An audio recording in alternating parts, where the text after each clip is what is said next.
karo Tulungagung godhong pakis sing sik enom pucuke kuwi iso dienggo sayur lur. Iki lho lur sing tak omongne pakis-pakisan. Iki asli ngisor Mas. Wis aku rawani aku pisan. Pun terakhir ini kayak wong semaput.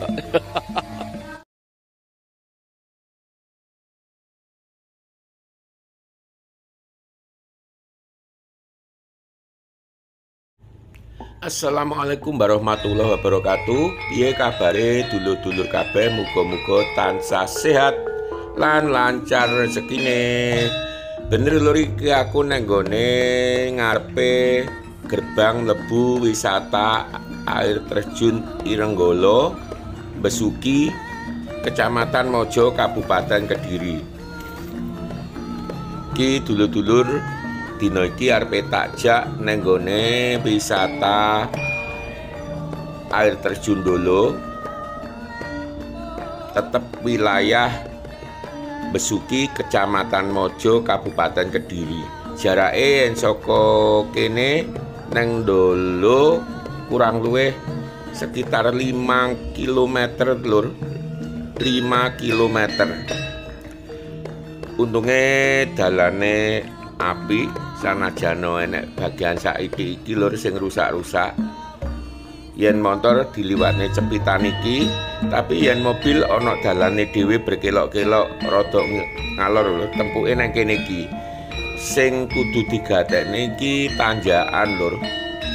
Sampai sekitar 100 apa 150 meter belak-belok ngono iki nanjak terus. Dadi kondisi motor kudu prima lur, supaya lancar perjalanannya.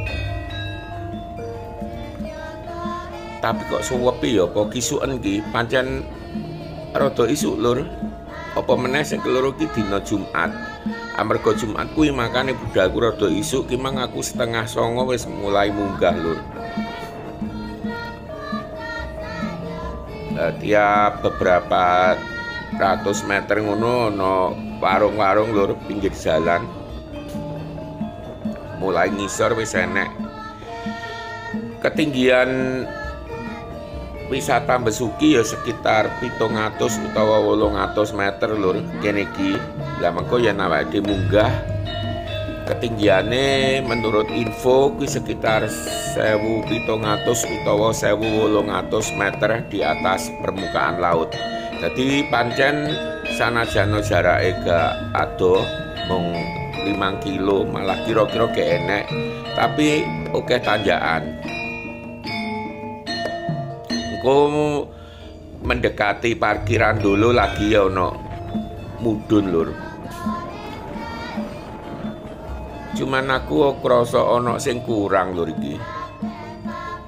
Lah wipitane iki kok kaya sudo ngono lho.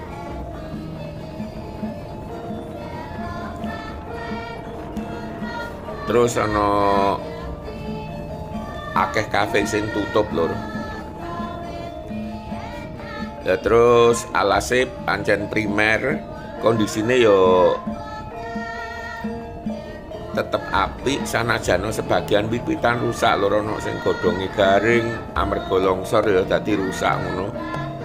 Lah daerah kene iki tikungan iki lur. Apa dhuwure ya dhuwure lur iki. Bar tebing-tebing iku ana apa jenenge jembatan sing kena nggih sudut pandang delok pemandangan kang apik. Dadi nang kene iki ya apik menurutku, ana tebing sing 90 derajat lur. Dadi tegak lurus. Umpama tinggi panjat tebing apik. Cuma nggone kan ya ora memungkinkan lah. Ya kene iki aku seneng wit-witan alas primer, terus akeh uga wit pakis lur. Wit pakis kuwi yen dijiko saka video apik banget, semacam paku-pakuan lur. Lagi lur, yen nang daerah Malang karo Tulungagung godhong pakis sing sik enom pucuke kuwi iso dienggo sayur lur. Iki lho lur sing tak omongne pakis-pakisan. Iki asline tergolong tumbuhan paku-pakuan lur, yen awake di sekolah SMP atau SMA pelajaran IPA ono. Lagi ade munggah engko ono jembatan. Ini iki iso nyawang dataran rendah, apik lur. Alas primer terus bajut pemandangan perkotaan. Iki makane aku mandeg dhisik, tak sepil pemandangane kaya apa. Lah kene iki mesti enek kafe sing cukup gede lan paling rame. Mereka pancen spote iku iso ndelok pemandangan lembah, alas, terus saka adohan ngono ana pemandangan kota. Cuman ya mergo kamerane HP tadi yen adoh titik wis gak ketok lur. Tapi yen cedhek ae kaya alase sik ketok. Cuma wilayah perkotaan yen tak sawang gawe mripat biasa itu ketok. Ki lur ki awake munggah maneh paling kurang 2 kilo bubuan ke enek lur kira-kira. Lah nang gone kene iki uga ana bumi perkemahan lur, dadi iso disewa nggih nginep iki kiri jalan. Terus kene iki uga akeh monyet utawa kethek lur, cuman iki gak nyawang siji-siji yo. Soale wit-witane kurang, enek wite gedhi kene iki mbiyen saiki kok ilang. Apa aku salah inget yo? Tulung dilingne.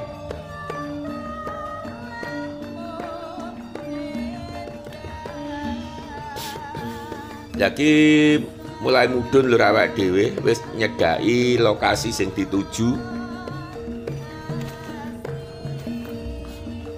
Jadi gerbangnya masuk parkiran wisata air terjun dulu Besuki, Kecamatan Mojo, Kabupaten Kediri. Yang ditempuh saka kota Kediri jaraknya ya sekitar 20 atau 25 km lur. Hawane maknyes. Fasilitasnya cukup lengkap, toilet termasuk kanggo kaum disabel. Terus musola kang resik lan cukup gede. Terus kafe-kafe sing berjejer rapi diatur. Iki salah siji kawasan wisata Kabupaten Kediri sing tak acungi jempol. Sanajana pengunjunge sepi tetep dirawat. Infone iku pancen ana petugas khusus kebersihan nek kene. Makane aku mang sajok munggah parkiran ki gak ana reget blas. Kudune ngene iki uga diterapne nang nggone papan rekreasi liyane. Pancen ngopeni papan rekreasi apa meneh kawasan kaya alas ngene iki pancen pemerintah kudu ngetokne dana khusus kanggo apa kuwi nyiapne prasarana termasuk njogo kebersihane. Terus ana kafe sing nang walike gerbang masuk lur kawasan. Lah kawasan iku ditempuh mudhun anak tangga lur. Kang jumlahnya nurut info 900 lebih anak tangga sing kudu dilewati. Isor Mas. Wis aku rawani aku wisan. Pun terakhir ini kayak wong semaput.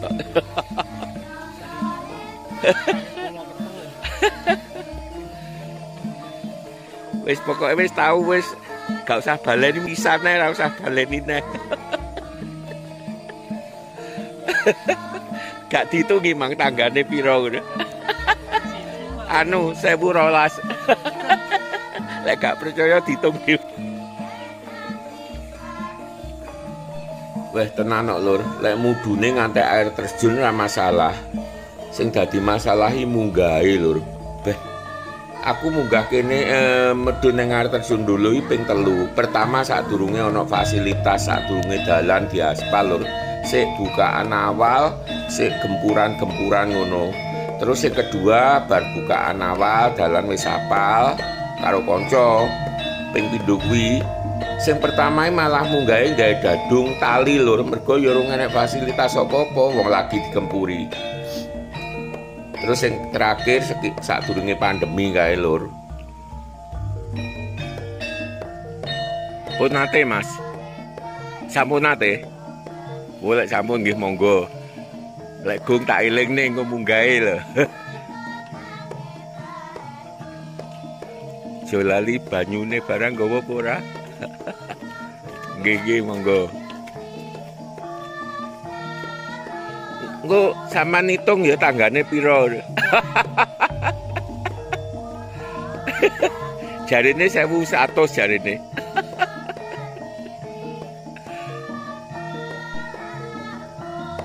Yang mrene sing pertama paling umurku sekitar 40 piro lho.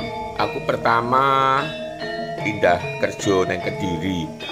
Sekitar 45. Terus yang kedua umur 50-an kurang titik ngono. Terus yang ketiga sadurunge pandemi kae. Yo umur 53 atau 52 lali. Sing terakhir malah dhewe lur aku.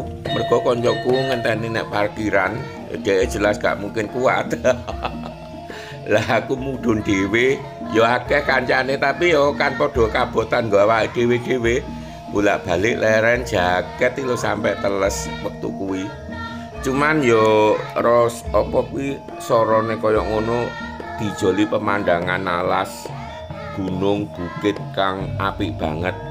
Alas primer lur. Alas primer kuwi alas pertama kang durung mengalami penghijauan utawa reboisasi. Aku mang tibake pancen kisuen lur lek kurene. Nyatane saya awan pengunjung saya akeh. Mung amarga dina Jumat ya gak akeh kaya liyane, gak kaya dina liyane lur. Utamane yen Sabtu karo Minggu. Lah iso ditonton dhewe parkiran mepet kae ngisore tulisan dulu saya akeh. Aku mang teko paling pertama lur. Oke, dulur-dulur yen penasaran iso dicoba dhewe lokasine ana ing Besuki, Kecamatan Mojo, Kabupaten Kediri. Saiki wae ngopi lur. Kopine napa, Bu? Biasa anu rajek. Nggih. Anu pahit. Gulane sak piur. Sak pucuk sendok teh.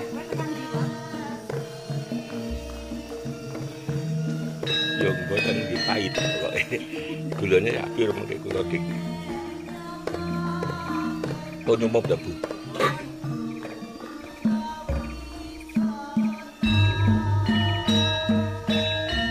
Pun. Lo udah ke piyambak.